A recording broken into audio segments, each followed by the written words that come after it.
Hi everyone. Today I am going to start properties of a parallelogram.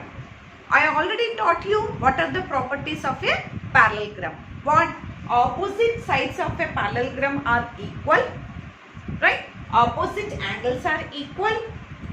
Sum of two adjacent angles is 180 degree. This all we already know it. But we have to prove that all one by one. Now you see theorem 8.1. Look into statement.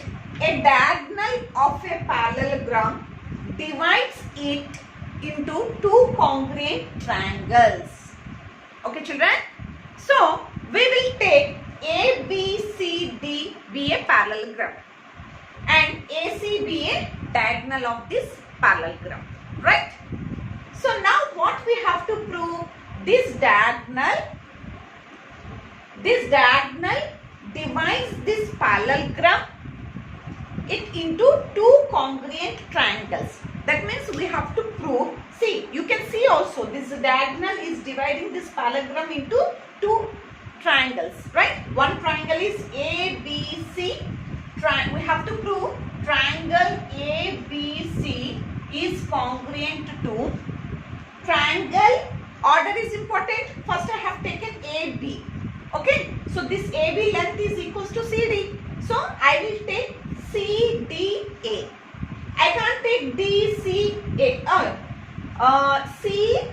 I can't take DCA because here I have taken ABC triangle. Okay, this side and this side I have taken. So you also have to take another triangle CDA like this. If you take ACBA triangle, if you take ACB, then you will take CAD triangle like that you will take. Okay, don't get confused. We will take in one order. ABC triangle, then CDA triangle. CDA triangle. Okay children, now we have to prove these two triangles are congruent to each other. Okay, now see, this is the parallelogram.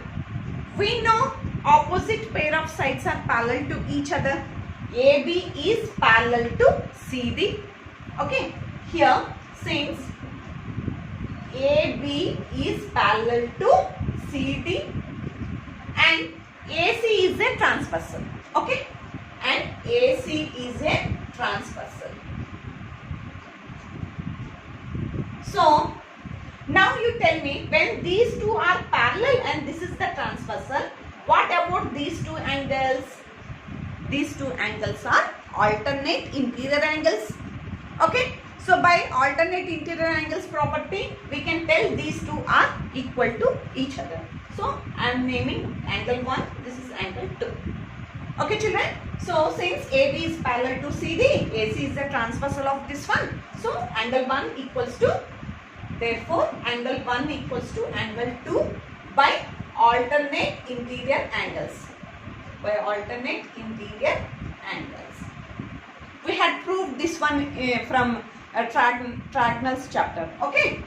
Now, and one more thing, when you are considering BC and AD lines, these two also one pair of opposite sides, these two also parallel, right? And this AC is the transversal. Okay, so I am considering here since BC is parallel to AD and AC is a transversal. AC is a transversal. So now what are the alternate interior angles? This one and this one. Okay, so these two also will be equal. You make it, this is angle 3 and this is angle 4. Okay children, so here angle 3 equals to angle 4. Same thing by alternate interior angles.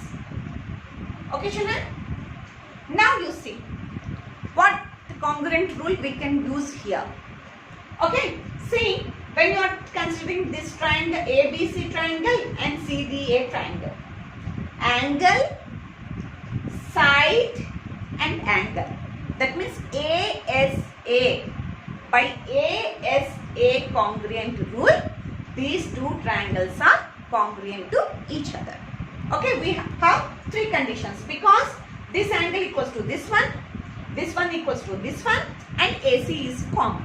Okay, so here it is observed that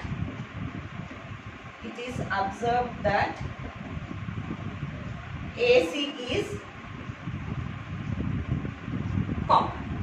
Okay, so from these three conditions we can tell triangle ABC is congruent to triangle CDA by ASA rule.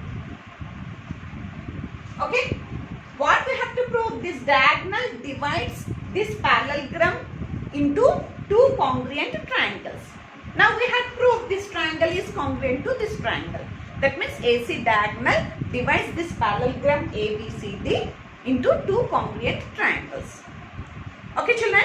And children, we should get one doubt here. What is that? You see, we can use another property also. What is that? See, CD equals to AB, right?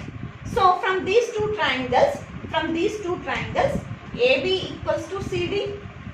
Okay, corresponding sides equal, and this angle 1 equals to angle 2. That means this from this triangle C and from this triangle A, corresponding angles equal, and AC is common.